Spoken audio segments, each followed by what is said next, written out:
Mitos ramalan Uga, buaya putih dan keyep bodas Waduk Jati Gede.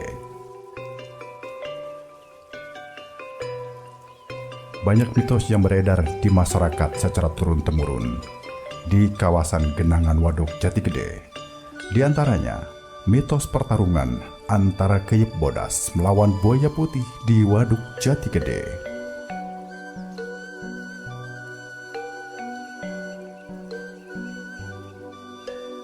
Gempa bumi yang terjadi di Kabupaten Cianjur beberapa waktu lalu menjadi pembicaraan hangat di media sosial dan media massa. Bahkan, bencana gempa bumi ini tak lepas dari aktivitas tektonik atau retakan tanah dan aktivitas vulkanik atau gunung Merapi yang diakibatkan dari sesar atau patahan di dalam tanah. Di Jawa Barat, ada 2 sesar yang masih aktif dan potensinya bisa membuat gempa bumi yang cukup besar. Pertama, Sesar Lembang. Sesar ini dimulai Lembang, Kabupaten Bandung Barat sampai Jatinangor atau sepanjang 29 km. Kedua, Sesar Baribis. Menurut penelusuran, Sesar Baribis adalah sesar aktif yang membentang dari timur hingga barat Pulau Jawa. Sesar Baribis merupakan sesar terpanjang di Pulau Jawa.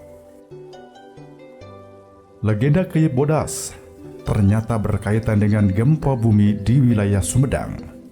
Warga sekitar Waduk Jati Gede sejak dahulu, jauh sebelum Waduk Jati Gede diresmikan dan digenangi air, sudah mendengar legenda keyep bodas dan buaya putih tersebut.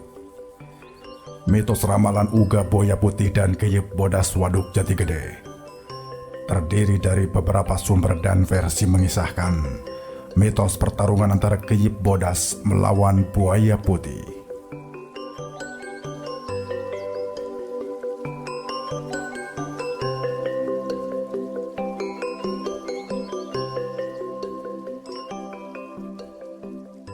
Kisah pertama bersumber dari Ki Wangsa, warga desa Cipaku, Kecamatan Dharma Raja, Kabupaten Sumedang.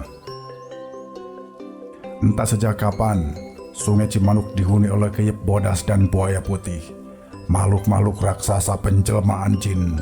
Kedua makhluk raksasa itu masing-masing memiliki pengikut yang banyak, hidup bersama di Sungai Cimanuk tetapi tidak pernah akur. Karena buaya putih memiliki sifat tamak, ingin menang sendiri, sehingga ingin menguasai sepanjang aliran sungai dari hulu sampai muara sungai pantai utara Indramayu.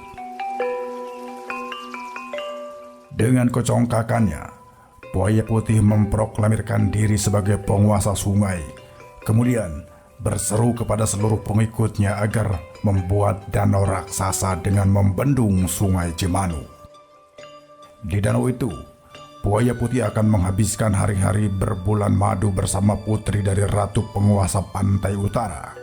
Seluruh pengikutnya, mulai dari komunitas kura-kura, biawak, ikan, melaksanakan perintah sang penguasa sungai itu, kecuali komunitas keyep bodas, termasuk kepiting dan makhluk kecil lainnya, menentang rencana pembuatan bendungan raksasa tersebut, sehingga menjadi sasaran kemarahan sang raja sungai yang sedang dimabuk asmara. Buaya putih berseru kepada seluruh panglimanya agar membunuh keyep bodas dan seluruh pengikutnya dengan mengerahkan ribuan pasukannya. Namun tak satu pun wadia balad keyep bodas dapat ditangkap. Rupanya sebelum pasukan buaya putih menyerbu, mereka sudah lebih dulu bersembunyi di tempat yang aman. Menganggap pasukan keyep bodas mengungsi ke tempat lain, maka dengan tenang wadia balad buaya putih berbondong-bondong ke daerah Sanghyang Tikoro. Di sanalah mereka menyatukan kekuatan, kemudian menghancurkan tebing-tebing kiri dan kanan sungai. Sanghyang Tikoro pun longsor. Bongkahan batu dan tanah menutup aliran sungai. Terjadilah genangan air membanjiri area sawah dan ladang.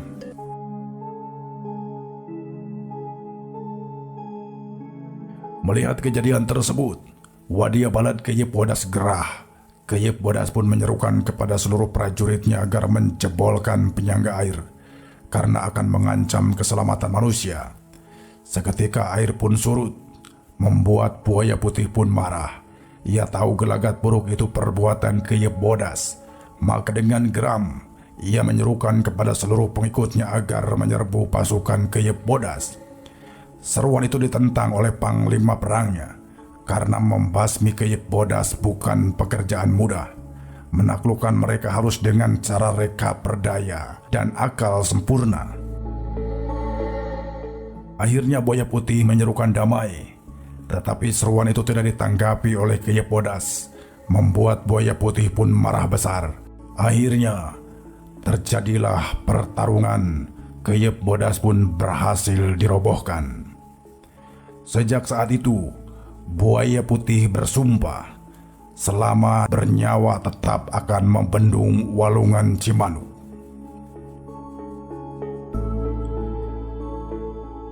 Seandainya aku mati, rohku akan masuk ke dalam hati penguasa negara dan suatu saat orang-orang bule akan berdatangan di Cinambu. Mereka adalah wakil-wakilku yang akan membendung sungai Cimanuk.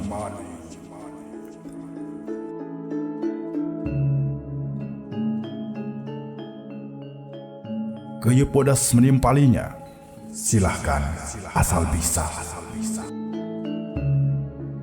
Jawabnya pendek, membuat Buaya Putih murka. Pada saat hendak membunuh, tiba-tiba Kyep Bodas berganti wujud menjadi gumpalan cahaya putih melesat ke angkasa.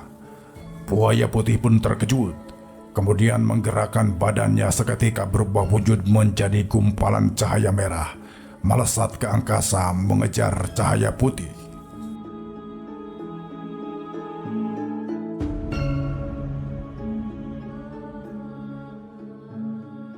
Cerita kedua, menurut Dedi Kusmayadi di salah satu medsos menuturkan bahwa Buaya Putih tak lain adalah jin yang mewakili suatu kekuatan besar yang menghendaki adanya waduk di suatu kawasan.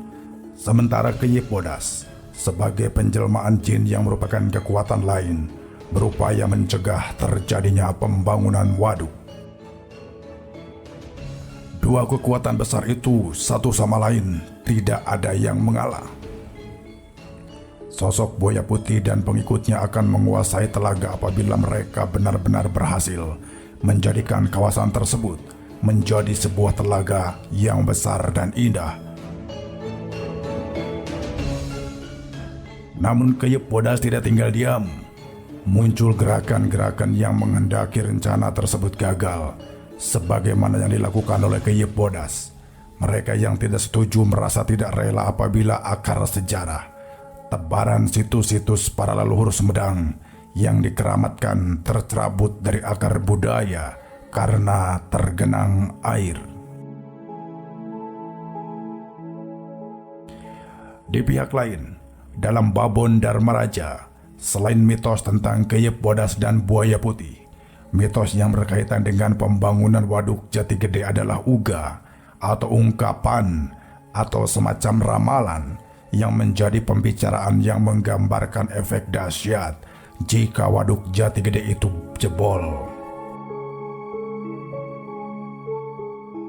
Uga dalam hasanah sastra Sunda adalah sastra lisan yang menggambarkan peristiwa yang pasti bakal terjadi atau takdir yang tak dapat dihindarkan.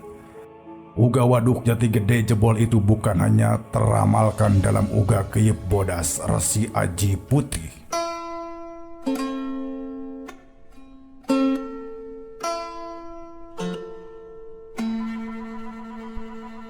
Jati Gede dikeum bakal ngaudangkeun Kyep Bodas.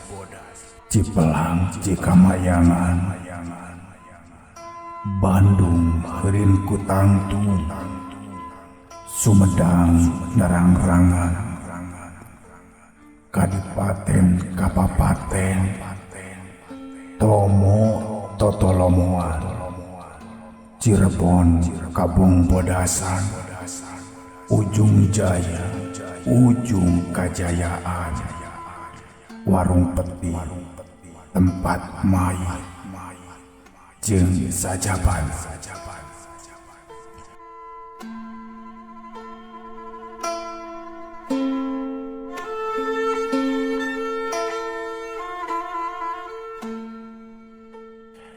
Artinya, Jati Gede apabila digenangi akan membangunkan kepiting putih yang akan menjebol bendungan. Rupanya yang dimaksud kepiting putih adalah Sesar Baribis atau Lembang dan Cimandiri yang nyambung dan membentuk lengkung seperti kepiting. Berdasarkan teks tersebut dapat ditafsirkan buat suatu saat kelak Sungai Cimanuk akan dibendung dan sebagian kawasan yang ada di daerah Sumedang akan digenangi air. Sawah-sawah dan ladang akan disulap menjadi sebuah telaga besar. Kemudian, Galunggung sebagai gunung dengan posisinya yang tinggi akan menjadi sebuah tempat yang pantas untuk memandangi sebuah kejadian yang dalam teks dikatakan Galunggung ngadeg tumenggung. Pembangunan Waduk Jati Gede dan mitosnya dalam sastra lisan Sunda menunjukkan sebagai pemuliaan nilai-nilai etika terus berperan dalam kehidupan. Adanya mitos dalam Babon Dharmaraja, Babon Cipaku, dan babon-babon lainnya. Mitos Keyep Bodas dan Buaya Putih, serta mitos Uga tentang Sumedang oleh masyarakat Sumedang dijadikan pegangan untuk menyikapi peristiwa-peristiwa yang terjadi dan bakal terjadi di lingkungannya. Dengan demikian, pandangan, pikiran, ucapan, dan perilaku masyarakat yang dijalani dikorelasikan dengan mitos yang dipercayai yang mampu meramalkan suatu peristiwa yang akan terjadi. Cerita Keyep Bodas dan Buaya Putih yang memang sudah mengakar di hati masyarakat akhirnya berkembang menjadi polemik yang penuh dengan ornamen-ornamen mitos sejak pemerintah berencana membangun Waduk Jati Gede.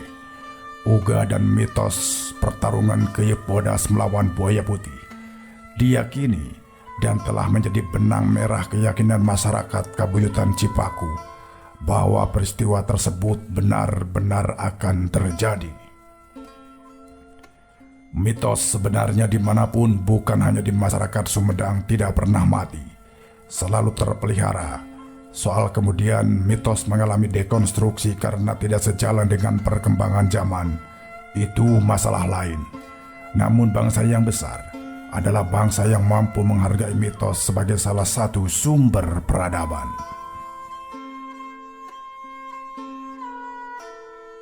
Dalam versi cerita yang ketiga, tokoh spiritual Ki Jalul Jafar Yahya menuturkan bahwa menurut beliau mitos Keyep Bodas melawan Buaya Putih pada hakikatnya adalah merupakan siloka yang menggambarkan adanya perjanjian leluhur Sumedang dengan alam. Buaya Putih adalah siloka penguasa, sedangkan Keyep Bodas adalah siloka rakyat yang terkena dampak Waduk Jati Gede.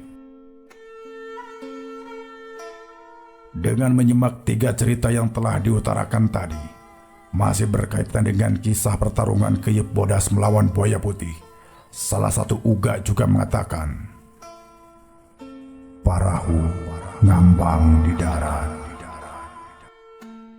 Di bagian lain, ada uga juga mengatakan, "Ngan jaga sarakan aranjeun baris jadi kota, aheng ku panyirep hirup. Sabalikna, mun suwung tina panglir ke pamalian, mangka baris jadi kandang keyep jeung buhaya. Maraneh bakal kalemiten di Ciren jeung padumukan, dulur jeung baraya bacacar nurutkeun guluyurna kahayang sorana. Didinya bakal rea nu kawin kadulur lantaran poekeun obor."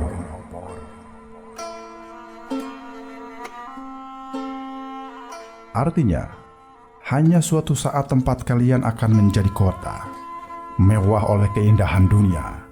Sebaliknya, jika tidak dijaga pantangan maka akan jadi tempat kepiting dan buaya atau segara. Kalian akan kehilangan tanda-tanda dan tempat tinggal. Sanak saudara akan bercerai-berai mengikuti keinginan masing-masing. Saat itu, akan terjadi yang menikah dengan saudara karena tidak tahu silsilah keturunan. Lantas apakah benar mitos-mitos tersebut akan menjadi kenyataan? Jawabnya sederhana. Tidak seorang pun yang mampu menjawab pertanyaan itu. Hanya Allah Subhanahu wa Ta'ala yang Maha Mengetahui. Demikian mitos Kyai Bodas dan Buaya Putih, misteri Bendungan Jati Gede. Wallahu a'lam.